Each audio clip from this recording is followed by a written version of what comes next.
Good morning class बेटा। चलो अभी हम लोग अपना स्टार्ट करते हैं चैप्टर को। क्या? Mix coding.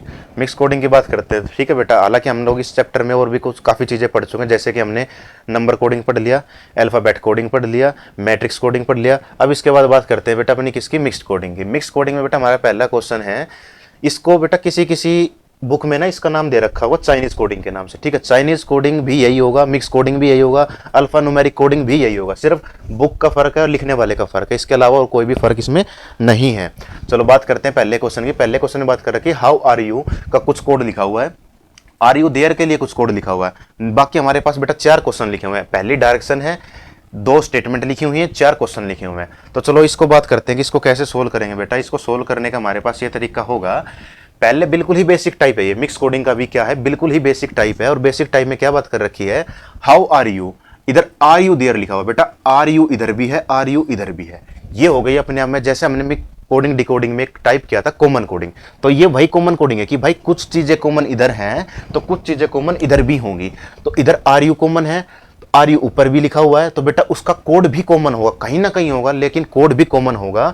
और वो कहां पर होगा? देखो बेटा अगर हम इसमें चेक करेंगे तो टिन हमें कॉमन मिल गया, उसके बाद नी हमें कॉमन मिल गया, ठीक है। तो यानी कि आर यू के लिए या तो टिन होगा या नी होगा, एक के लिए एक होगा, लेकिन आर के लिए टिन या नी में से ही एक होगा, यू के लिए टिन या नी में से ही एक कोड होगा, कुछ ना कुछ भी होगा, लेकिन दोनों में से एक ही होगा। अच्छा अब बात करते हैं हाउ बच गया बेटा हमारे पास। इधर सिर्फ एक वर्ड बचा हमारे पास हाउ, और इधर सिर्फ एक कोड बचा हमारे पास फू। इसका मतलब ये हुआ बेटा, क्या हुआ कि हाउ के लिए जो कोड बचा वो बचा हमारे पास क्या? फू। तो उसने पूछा what is the code for how, तो हाउ के लिए कोड हो गया बेटा क्या? हमारे पास फू हो गया। अच्छा इसके बाद बात करते हैं देयर के लिए कोड क्या होगा, कोड फॉर देयर। देयर के लिए बेटा क्या बचा? इधर बचा बेटा हमारे पास देयर, और इधर बचा हमारे पास सी। तो देयर के लिए कोड क्या होगा? देयर के लिए कोड होगा हमारे पास सी। अच्छा अब बात करते हैं आर के लिए कि आर के लिए कोड क्या होगा। भाई आर इधर भी है, यू भी है, अब हमें नहीं पता कि इसके लिए कोड क्या होगा। तो बेटा इस तरीके के क्वेश्चन में हमारे पास क्या चीजें यूज की जाती है? हमारे पास यूज किया जाता है ओब्लिक का सिंबल। जैसे कि आर के लिए होगा बेटा या तो टिन होगा या होगा बेटा नी। सेम बात करें यू के लिए, या तो होगा टिन या होगा बेटा नी, दोनों में से एक होगा, कोई सा भी होगा लेकिन एक होगा। अच्छा अब इसके बाद बात बचती है कि हम अगर हमारे एग्जाम में आ जाए तो हम किसको सिलेक्ट करेंगे बेटा? ऑप्शन पर डिपेंड है। अब वो बोले टिन है तो ऑप्शन में दे रखा हो तो टिन को सिलेक्ट करेंगे, ऑप्शन में नी दे रखा है तो हम लोग नी को सिलेक्ट करेंगे। अच्छा ऑप्शन में दोनों दे रखे हैं तो बेटा एक तीसरा ऑप्शन ये भी दे रखा होगा, और जरूर दे रखा होगा। क्या दे रखा होगा? आइदर टिन और नी, ये ऑप्शन जरूर दे रखा होगा बेटा, ठीक है। तो ये हो गया हमारा पहला क्वेश्चन, जो कि मिक्स कोडिंग का है लेकिन है अपने आप में हमारी कॉमन कोडिंग की टाइप की तरह का ही, ठीक है। अब बात करते हैं अपने क्वेश्चन नंबर 2 की। क्वेश्चन नंबर 2 में बेटा कुछ इस प्रकार से भी क्वेश्चन आ जाते हैं हमारे पास। क्या? इन ए सर्टेन कोड लैंग्वेज। बेटा एक दूसरी डायरेक्शन है, 3 स्टेटमेंट दे रखी हैं और एक ही क्वेश्चन दे रखा। कोड फॉर सी के लिए कोड पूछा होगा कि सी का लिए कोड क्या होगा। चलो, और हाँ बेटा 2 क्वेश्चन है, एक क्वेश्चन पूछ रखा आर ही गो के लिए कोड क्या होगा। चलो ठीक है, अब बात करते हैं कि क्या सी के लिए कोड क्या होगा। भाई सी के लिए कोड निकालने का ये मतलब होगा या तो हम सी का कोड निकालें या इज और गुड को एलिमिनेट कर दें हम लोग। तो इज और गुड को हम लोग एलिमिनेट करने की कोशिश करते हैं, तो ये हो गया हमारे पास इज। तो बेटा दोनों में पहली स्टेटमेंट और दूसरी स्टेटमेंट, ये हो गया हमारे पास स्टेटमेंट नंबर 1, ये हो गई 2 और ये हो गई 3। इन दोनों में कॉमन क्या हमारे पास? इन दोनों में सर हमारे पास कॉमन है इज। तो बेटा जब वर्ड कॉमन है तो उधर उसका कोड भी कॉमन होगा, और उधर कोड क्या कॉमन है? उधर देखने को मिला सर 4। तो हम लोग ये बात कह सकते हैं कि सर इज के लिए कोड होगा 4, इज के लिए कोड होगा सर 4, ठीक है। चलो बात करते हैं अब किसकी। अब हमारे पास कुछ और देखते हैं, जैसे कि हम लोग क्या गुड का निकालते हैं। भाई गुड इधर है, स्टेटमेंट 1 में है, गुड है स्टेटमेंट नंबर 3 में। जब दोनों ही चीजें गुड इधर भी है, गुड इधर भी है, तो बेटा उसका कोड भी कॉमन होगा। और कोड कॉमन क्या देखने को मिला हमें? कोड बेटा हमें कॉमन देखने को मिल रहा है सर 5, इधर भी 5 है और इधर भी 5 है। तो सर गुड के लिए कोड क्या हो गया? गुड के लिए हो गया बेटा 5, गुड के लिए हो गया कोड क्या हो गया? 5 हो गया, ठीक है। अच्छा बात करते हैं सी की। जब हम इज का फाइंड कर चुके हैं, जब हम गुड का फाइंड कर चुके हैं, तो बेटा जो बचा वो सी के लिए बचा। और सी के लिए क्या बचा सर? सी के लिए बचा बेटा 2, सी के लिए कोड बचा 2। तो सी का कोड क्या होगा? सी का कोड हो गया सर 2, सी का कोड हो गया हमारे पास क्या हुआ बेटा? 2 हुआ, ठीक है। चलो ठीक है, अब बात करते हैं आर ही गो की। अच्छा आर के लिए कोड क्या होगा? आर के लिए कोड क्या होगा? चलो जी, आर के लिए कोड क्या होगा, अब वही देखते हैं भाई। आर के लिए वो कोड होगा जो या तो 5, 7 और 1 के एक से, यानी कि आर वी गुड, इसका कोड सामने लिखा हुआ है, ठीक है। तो इन्हीं 3 कोड में से एक कोड जरूर मिलेगा, और एक कोड किसका मिलेगा, वो मिलेगा सर आर का। या तो हमारे ऑप्शन में 5 हो, या हमारे ऑप्शन में 7 हो, या हमारे ऑप्शन में 1 हो, ये होगा। तो ठीक है बेटा, 3 भी नहीं, 2 की, देखो गुड़ का तो हम निकाल ही चुके हैं। गुड़ का क्या था, गुड़ का था बेटा 5।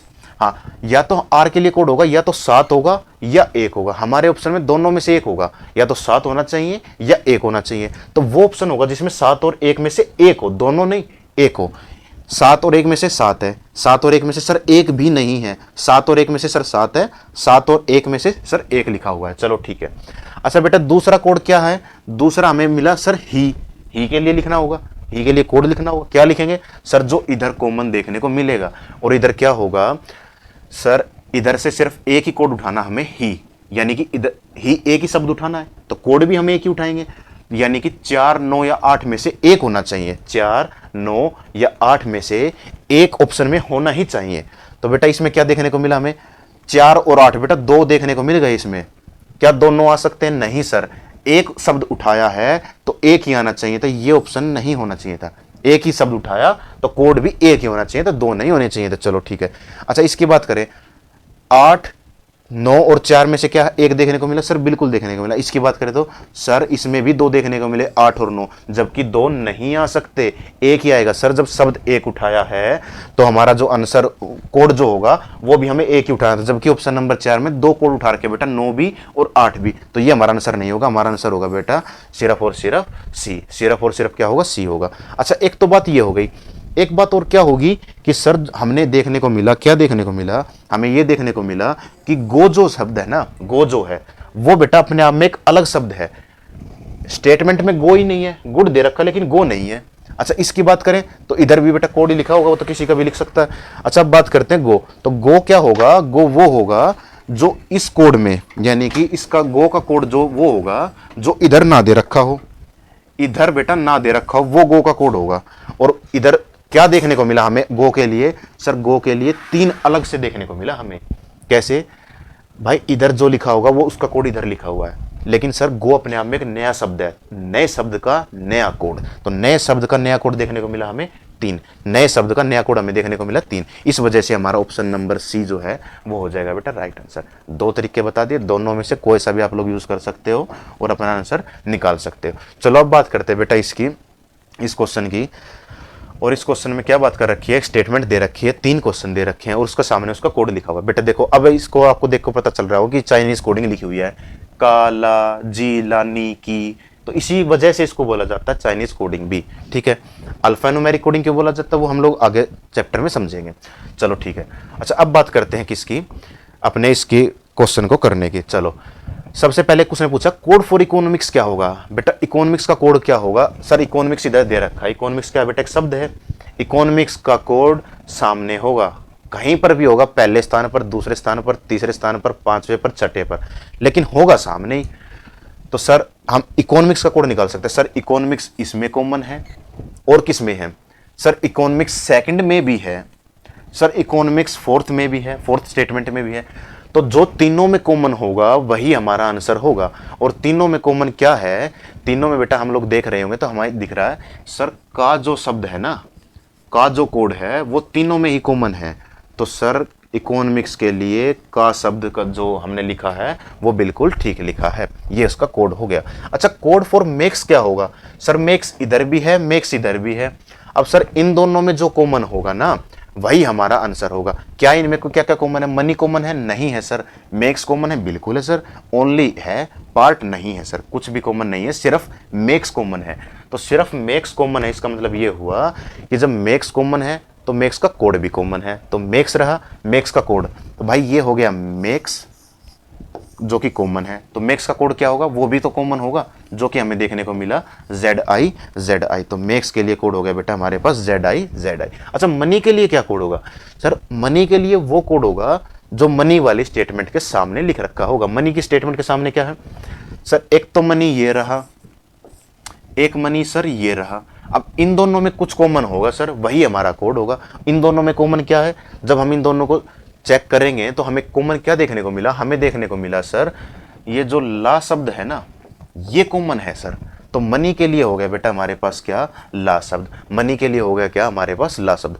अच्छा मान लो उसने क्वेश्चन में पूछ रखा होता क्या कि डिमांड और सप्लाई, डिमांड के लिए क्या कोड है, डिमांड के लिए क्या कोड है या सप्लाई के लिए क्या कोड है, तो बेटा कोड कुछ भी होगा, एग्जैक्ट नहीं पता लगा सकते हम लोग, लेकिन हम ये पता लगा सकते हैं कि सर डिमांड और सप्लाई का कोड इधर भी कॉमन होगा और वो स्टेटमेंट नंबर 4 में भी कॉमन होगा। जैसे कि हमारे पास बचा सर, ये बच गया बेटा मो और टा, मो और टा। देखो हम ये नहीं पता लगा सकते कि सर डिमांड के लिए मो लिखा हुआ है, लेकिन हाँ ये पता है कि डिमांड के लिए या तो मो लिखा हुआ है या टी एल लिखा हुआ है, यानी कि टा लिखा हुआ है, दोनों में से एक लिखा हुआ है, तो उसको भी हम लोग अपने फाइंड कर सकते हैं। अच्छा अब बात करते हैं नेक्स्ट क्वेश्चन की। नेक्स्ट क्वेश्चन की बात करें बेटा, ये हो गया अपने आप में क्या, अल्फा न्यूमेरिक। अल्फाबेट भी है बेटा एफ ओ और नंबर्स भी हैं 4 1 7 3 6 ऐसे करके, इसी वजह से इसको बोला जाता है अल्फा न्यूमेरिक सीरीज, ठीक है, या अल्फा न्यूमेरिक कोडिंग, ठीक है। चलो अच्छा अब बात करते हैं कि देन के लिए कोड क्या है, हैप्पी के लिए कोड क्या है। अब बेटा ये थोड़ा सा एडवांस पैटर्न हो जाता है हमारा, बैंकिंग में ज्यादातर आता है, एसएससी में ना के बराबर आती हैं चीजें, तो बैंकिंग के बारे में है बेटा ये, ठीक है। अच्छा अब इसमें देखते हैं क्या, आप लोग इसको देख रहे होगे ना बड़े ध्यान से, तो आप लोगों को एक चीज देखने को मिली होगी, और वो क्या देखने को मिली होगी कि सर इसमें तो कुछ भी कॉमन नहीं है, मतलब सर इसमें तो एक भी शब्द कॉमन नहीं है जिसका हम कोड पता लगा सके, तो ऐसा कैसे होगा, तो इसमें बेटा कुछ ना कुछ अलग लॉजिक लगा होगा और वही लॉजिक हमें फाइंड करना होगा। तो चलो वो वही जो अलग लॉजिक है वही फाइंड करेंगे हम लोग। तो अलग लॉजिक क्या है, अलग लॉजिक की अगर हम लोग बात कर रहे होंगे तो हम लोग ये देखा क्या कि भाई कुछ तो कॉमन है। अब वो कॉमन क्या है, हमें एक चीज कॉमन देखने को मिली, क्या भाई इधर भी 4 4 4 लिखा हुआ है, इधर भाई 5 5 5 लिखा हुआ है। ऐसा कैसे लिखा हुआ है, ऐसा बेटा सिर्फ एक ही लॉजिक के साथ लिखा हो सकता है, वही लॉजिक लगा होगा, इसके अलावा और कोई लॉजिक नहीं लगा होगा। तो चलो अगर हम इसकी बात करें तो ऐसा किस तरीके से होगा बेटा, इसके सिर्फ थोड़े से तरीके हैं जो कि 99% क्वेश्चन जो है उससे सोल्व हो जाएंगे। कैसे, हम काम कर रहे होंगे इस पर, किस पर बेटा, एक तो काम कर रहे होंगे हम लोग लास्ट लेटर पर, हम काम कर रहे होंगे फर्स्ट लेटर पर, हम लोग काम कर रहे होंगे नंबर ऑफ लेटर्स पर, नंबर ऑफ लेटर्स पर, ठीक है, नंबर ऑफ लेटर्स पर भी हम लोग काम कर रहे होंगे। ये बेटा वो केस हैं जो हम पॉसिबल कैटेगरी में लग जाते हैं, 99% क्वेश्चन इससे सोल्व हो जाएंगे। हालांकि एक दो क्वेश्चन में कुछ अलग लॉजिक भी लगेगा, लेकिन वो जब आएंगे तब हम उस चीजों को देखेंगे, ठीक है। अच्छा बात करते हैं किसकी, नंबर ऑफ लेटर्स की। भाई नंबर ऑफ लेटर्स की बात करें तो हमने इसमें देखा कि जी इसमें हो गए 5, इसकी बात करें इसमें भी 5, इसकी बात करें इसमें भी 5, लेकिन सर इधर 4 लिखे हुए हैं। ऐसा कैसे, इधर सर 3 बार 5 लिखा हुआ है, इधर 3 बार 4 लिखा हुआ है, ठीक है जी, इधर सर 1 बार 4 लिखा हुआ है और उधर सर 3 लिखा हुआ है। तो हम एक चीज देखी क्या कि सर नंबरिंग वो कर रखी है, -1 कर रखा है सर, जितने नंबर ऑफ लेटर्स है ना उससे -1 करके कोड बना रखा है, ठीक है, उससे -1 करके कोड बना रखा है। अगर हम लोग बात करें किसकी बेटा, हम लोग बात करें देन की, तो देन में कितने लेटर्स है, देन में है सर 4 लेटर, तो इसका कोड क्या बनेगा सर, इसका कोड वो होगा जिसमें 3 लिखा हुआ होगा, 3 लिखा होना चाहिए, क्यों, क्योंकि कोड हमारा इसी तरीके से बन रहा है, number of letters -1, number of letters 4 है, -1 करके 3 बन रहेगा। चलो जी ठीक है। अच्छा अब किसके लिए क्या कोड होगा वही देख लेते हैं हम लोग। तो हम लोग अगर चेक करेंगे तो हमारे पास कोड क्या होगा, हम लोग चेक करें जैसे कि 4V 4E उठा लिया हमने कि चलो ये किसके लिए चेक होगा, तो हम लोग देख रहे होंगे एक रफली से आइडिया अगर मैं लूं तो फर्स्ट लेटर या लास्ट लेटर पर मैं अगर काम करूंगा तो मेरे को देखने को मिला कि E जो है वो कहां पर आएगा, वो आएगा सर D के बाद वाला ही E होता है, ABCDE, और W से पहले होता है V। नंबर ऑफ लेटर 5 है, -1 करके सर 4 लिख दिया, ये कोड बन गया। क्या ऐसा है, तो मैं 1 2 के साथ रैंडमली किसी के साथ भी 1 2 के साथ मैं चेक करूंगा, क्रॉस वेरीफाई करूंगा। मैं अगर क्रॉस वेरीफाई करना चाहूं तो मैं अगर लाइट के साथ चेक करूंगा तो इसका कोड क्या बनना चाहिए, इसका कोड नंबर ऑफ लेटर 5 है तो इसका बनना चाहिए सर 4, T है, एक +1 होना चाहिए था, T 20 पर आता है तो बेटा 21 पर आता है U। अच्छा ठीक है। L की बात करें, इसमें बेटा क्या है, इसमें -1 हो रखा है, इस यानी कि इससे पहले वाला है। L अगर 12 पर आता है तो 11 पर आता है बेटा K, 11 पर आता है के, तो ऐसा कहीं पर दे रखा है के फॉर यू, सर ये दे रखा के फॉर यू, इसका मतलब बिल्कुल ठीक है, हमने जो लॉजिक लगाया था वो बिल्कुल ठीक है। चलो जी ठीक है, ऐसी बात है अलायंस का चेक कर लो, ऐसी बात है प्लेस का चेक कर लो, और जब आप लोग चेक करोगे तो आपको पता चलेगा। जैसे कि प्लेस की बात करें तो इसमें क्या होगा, नंबर ऑफ लेटर 5 है तो इसका आंसर आना चाहिए था इधर 4। अगर इसकी बात करें ई के बाद होना चाहिए था एफ, और पी की बात करें तो पी से पहले होना चाहिए था ओ। क्या ऐसा आंसर में है, सॉरी कोड में है? बिल्कुल है सर, ये रहा। तो इसका मतलब हमने जो लॉजिक लगाया था वो बिल्कुल ठीक है। अब बात करते हैं देन की। एन के बाद क्या आता है? एन आता है बेटा 14 नंबर पे, तो 15 पर हो गया ओ। टी से पहले आता है बेटा एस, तो देन के लिए कोड हो गया ये। हैप्पी की बात करें तो नंबर ऑफ लेटर 5 है, तो इसका आंसर इसका -1, नंबर ऑफ लेटर -1 का जो हमारा केस लग रहा है इसमें वही लगाएंगे। नंबर ऑफ लेटर 5 -1 4 लिख दिया। y + 1, क्योंकि y में आगे जाएंगे तो बेटा z होगा। h में 1 कम माइनस कर देंगे, h आता है बेटा 8वें स्थान पर, तो 7वें पर आएगा हमारे पास g, तो g4z जो है वो हमारा इस क्वेश्चन का एग्जैक्ट आंसर होंगे। दोनों के दोनों आंसर जो हैं वो हमारे एग्जैक्ट होंगे। चलो जी ठीक है, अब बात करते हैं अपने नेक्स्ट क्वेश्चन की। नेक्स्ट क्वेश्चन में बात ये कर रखी होगी क्या, who claim from government the sport legislator massive won the test with. अपने आप में प्रीवियस ईयर का क्वेश्चन एग्जाम में आया हुआ है, 2019 का क्वेश्चन एग्जाम में आया हुआ है जो। चलो लेकिन बेटा इस क्वेश्चन को करने से पहले आप लोगों ने एक चीज देखी होगी क्या, कि इसमें सर सिंबल्स भी आ गए, अल्फाबेट भी है, सिंबल भी है, नंबर भी है। तो यही तो बात थी कि अल्फान्यूमेरिक चीज में तीनों चीजें आती हैं, नंबर्स भी होंगे, अल्फाबेट भी होंगे, सिंबल्स भी होंगे। चलो जी ठीक है। अच्छा, इसमें जब आप लोग बड़े ध्यान से इस चीज को ऑब्जर्व करोगे इस क्वेश्चन को, तो आप लोगों को दो चीजें भी देखने को मिलेंगी। दो चीजें देखने को क्या मिली? पहली चीज तो ये देखने को मिली कि सर इसमें कॉमन मिल गया हमें दा, सर इसमें हमें कॉमन मिल गया क्या, दा। और दूसरी चीज ये देखने को मिली कि सर कोड तो लिखे हुए लेकिन सिंबल सिर्फ 2 ही यूज कर रखे हैं। सिंबल 2 कैसे? Sir percentage star, percentage star, star percentage star, star star percentage, percentage star. ऐसा कैसे होगा सर? ऐसा इसलिए हुआ होगा क्योंकि कुछ ना कुछ लॉजिक लगा होगा, कुछ ना कुछ केस लगा होगा इसमें। ऐसा कैसे हो सकता है जिसमें सिर्फ 2 ही सिंबल लगे? ऐसे बेटे सिर्फ 2 ही पॉसिबिलिटी होंगी 99% केस में जो लगेंगी, और वो क्या होंगी? वो ये होंगी कि सर या तो उसमें लग रखा होगा ओड नंबर ऑफ लेटर्स, या उसमें लग रखा होगा sir even number of letters का पैटर्न, या फिर उसमें लग रखा होगा सर कि वर्ड जो है वो वोवल से स्टार्ट है, या फिर जो वर्ड है सर वो है कॉन्सोनेंट से स्टार्ट। ठीक है, दोनों में से बेटा ये हमारा लॉजिक नंबर 1 है, ये लॉजिक नंबर 2 है, जो कि हमारे 99% क्वेश्चन को सोल्व करा देगा। हालांकि 1-2 क्वेश्चन में चीज़ें चेंज होंगी, लेकिन वो जब होंगी, जब हमारे पास आएंगी चीज़ें सामने, तब हम उस चीज़ को भी कर रहे होंगे सोल्व। ठीक है, तो चलो अब बात करते हैं कि कोड कैसे बना होगा। हमने एक चीज़ बड़ी ध्यान से देखी, और वो देखी हमने क्या कि सर दा का कोड, दा इधर कॉमन है, तो दा अगर बेटा इधर कॉमन है तो दा जाहिर सी बात है दा का कोड भी कॉमन होगा। तो हम लोग दा को ही सोल्व कर लें तो हमारा क्वेश्चन जो है बेटा वो बड़ी आसानी से सोल्व हो जाएगा। जैसे हमने देखा दा को सोल्व कर लिया, कैसे सोल्व किया? दा के लिए लिखा हुआ है बेटा H स्टार 22। चलो जी ठीक है। अच्छा, अब इसको सोल्व कर रहे होंगे तो हमने क्या देखा कि H स्टार 22 बेटा इधर भी था, इधर भी था, इसलिए हमने इसको लिखा हुआ है। ठीक है, तो ये दा के लिए यही क्यों लिखा गया? और भी हमारे पास 26 लेटर होते हैं भाई, उसमें आ सकता था सिंबल भी हमारे पास सिर्फ इकलौता ये नहीं है, कोई और भी हो सकता था। काउंटिंग में हमारे पास सिर्फ 22 नहीं है, कुछ और भी हो सकती है, आगे तक भी हो सकती थी। यही क्यों हुआ? तो हम लोग थोड़ा सा ध्यान से देखेंगे तो हमें ये देखने को मिला कि सर ई के अपोजिट लेटर आता है वी, और वी की प्लेस वैल्यू होती है सर 22, तो वही लिखी हुई है। चलो जी ठीक है। सर टी से एच बनाया हुआ है, टी से एच कैसे बनाया होगा? सर अपोजिट तो है नहीं, तो फिर कैसे बनाया होगा? तो थोड़ा सा और ध्यान से देखोगे ना तो आप लोगों को देखने को मिलेगा क्या कि टी का अपोजिट होता है सर जी, G+1, यानी कि अपोजिट लेटर +1 का केस है। और स्टार कैसे? भाई स्टार का अभी तक हमें नहीं पता, हो सकता है ओड-इवन पे लगा हो सकता है वोवल कॉन्सोनेंट पे लगा हो। चलो अगर ऐसी बात है तो हम लोग किसी 1 और 2 का रैंडमली चेक कर लेते हैं। जैसे कि हम लोग चेक करेंगे, किसका चेक करें बेटा? विद का चेक कर लेंगे हम लोग। ठीक है, अच्छा एच के अपोजिट क्या आएगा? एस, एस आ गया तो इसका मतलब 19 होना चाहिए था, कहीं ना कहीं पर 19 होना चाहिए था। 19 है तो सर डब्लू, डब्लू के अपोजिट +1, अपोजिट होगा डी, D+1 ई, तो ई लिखा तो हुआ है, लेकिन इसमें परसेंटेज है। सर इसमें परसेंटेज कैसे हो गया?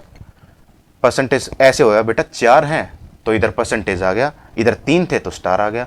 अब हम लगभग कंफर्म हो गए कि हाँ ये लॉजिक लगा हुआ, लेकिन फिर भी एक शब्द का और चेक कर लो रैंडमली, किसी भी एक शब्द का जब हम चेक कर रहे होंगे तो हमें यही पता लगा होगा कि हाँ इसके लिए ये होगा। जैसे कि हु के लिए निकाल लेते हैं हम लोग कि हु के लिए क्या होगा सर, अपोजिट की प्लेस वैल्यू, ओ की प्लेस, ओ के अपोजिट होता है बेटा एल, तो एल की प्लेस वैल्यू 12 होनी चाहिए थे, इधर कहीं ना कहीं पर 12 होना चाहिए था सर, 12 देखने को मिल गया।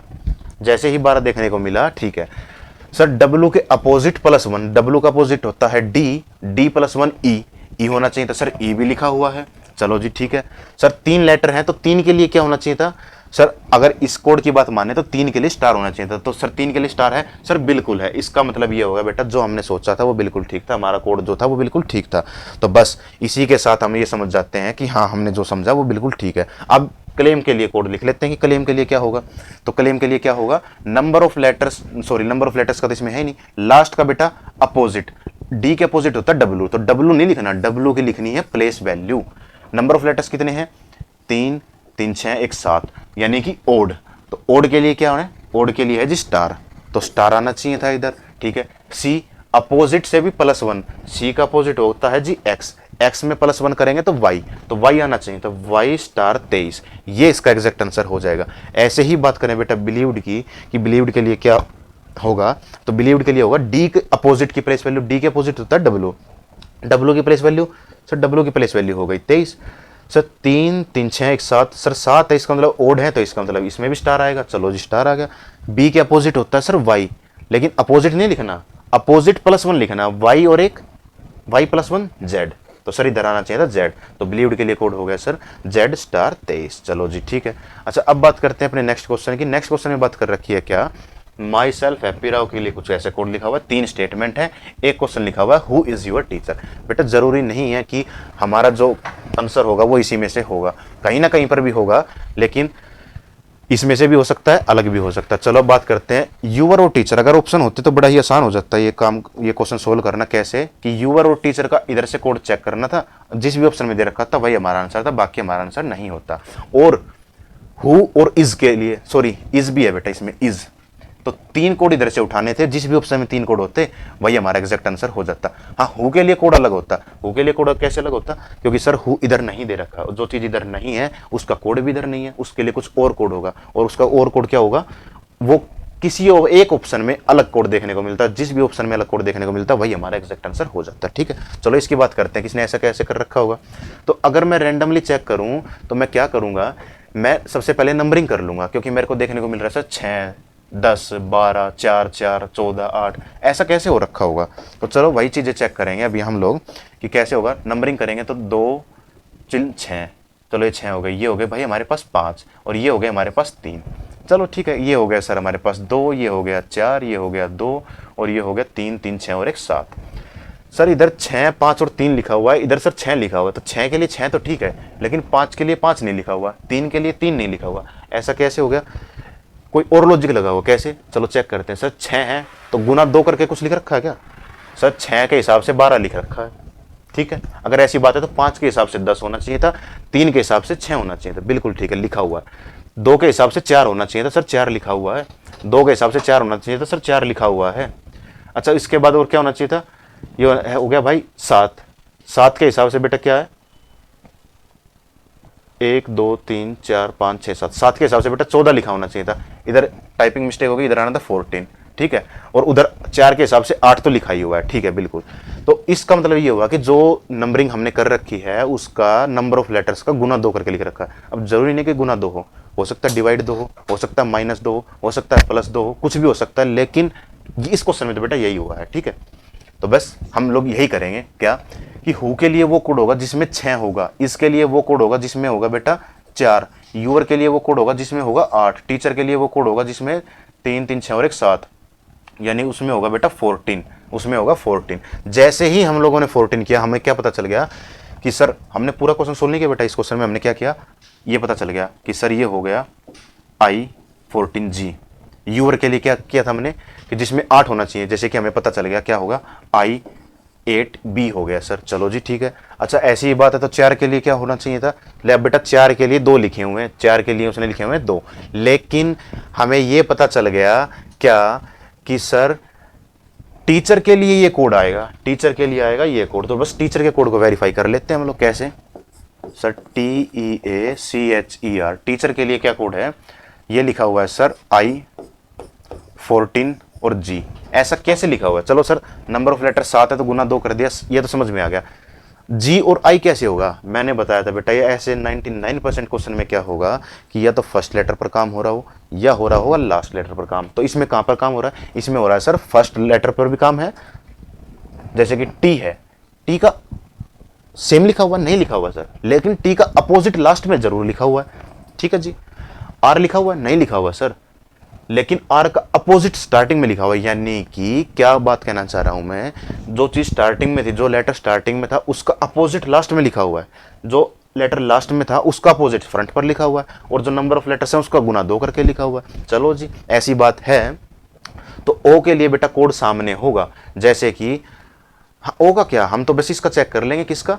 हाँ ओ का भी हमें चेक करना पड़ेगा, जैसे कि हमें यूअर का मिल गया, टीचर का मिल गया, इसका चेक कर लें पहले। चलो इसका ही चेक कर लेते हैं बेटा। लास्ट का स्टार्टिंग में लिखा हुआ है, एस का अपोजिट क्या होता है? एच होता है सर, तो ये जो एच से स्टार्ट होगा वही हमारा आंसर होगा, और एच से स्टार्ट होने वाला ए का। चलो ठीक है। आई का अपोजिट क्या होता है? आई का अपोजिट होता है आर। सर स्टार्टिंग वाले का अपोजिट लास्ट में लिखना है, तो आई का अपोजिट लिखेंगे बेटा लास्ट में, जो कि होगा हमारे पास क्या होगा? आर होगा, ठीक है। अब बात करें हु की, तो हु में लास्ट वाले का अपोजिट सर स्टार्टिंग में लिखना है, लास्ट का अपोजिट क्या है? ओ। ओ के स्टार्टिंग में क्या? ओ, ठीक है। ओ का भी अपोजिट लिखना है, और ओ का अपोजिट क्या होगा? ओ का अपोजिट होगा सर एल, तो एल लिखना है सर, लेकिन कहां लिखना है? स्टार्टिंग में लिखना है सर। डब्ल्यू, डब्ल्यू का अपोजिट क्या होगा? डब्ल्यू का अपोजिट होगा सर डी, तो क्या डी स्टार्टिंग में लिखना है या लास्ट में? सर स्टार्टिंग वाले का तो लास्ट में लिखना है, तो लो जी डी का, डब्ल्यू का अपोजिट हो गया डी, और डी लिखा जाएगा बेटा लास्ट में। तो इसका ये कोड हो गया हमारे पास, क्या कोड फॉर योर टीचर का कोड हो गया L6D H4R I8B I14G। तो ये हो गया भाई हमारा क्वेश्चन। बाकी जो भी क्वेश्चन होंगे वो हम कर रहे होंगे अपनी नेक्स्ट क्लास में, ठीक है। तो मिलते हैं फिर नेक्स्ट क्लास में।